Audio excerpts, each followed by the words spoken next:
నేను ఆవిడ్ని చూశాను. వాళ్ళ నాన్నమారిగా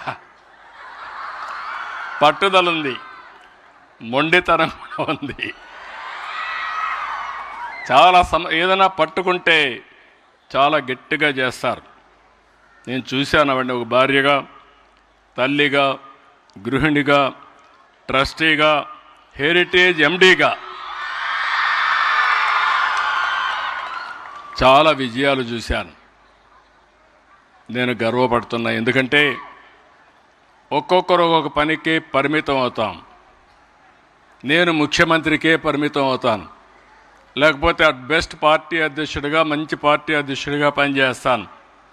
మిగిలిన అన్ని విషయాలు సమర్థవంతంగా నిర్వహిస్తూ ఆవిడ ఎక్కడా లోటు లేకుండా చేసే పరిస్థితికి వచ్చారు.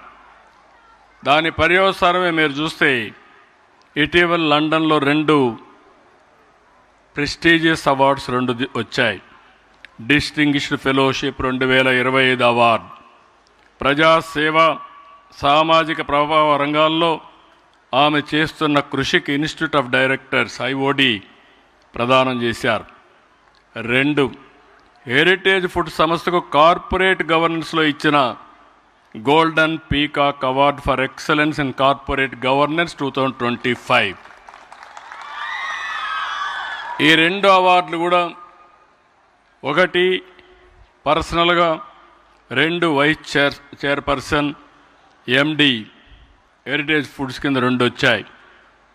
ఇలాంటి సమర్థవంతమైన వ్యక్తి ఆలోచించినప్పుడు ఆవిడలో నేను ఎప్పుడూ చూస్తాను, ఎప్పుడూ డిస్సాటిస్ఫాక్షన్, ఏదో చేయాలి, ఇంకా చేయాలి, ఇంకా బాగా చేయాలని ఆలోచన ఆవిడకి ఎప్పుడూ ఉంది. నాతో కూడా చాలాసార్లు డిస్కస్ చేశారు.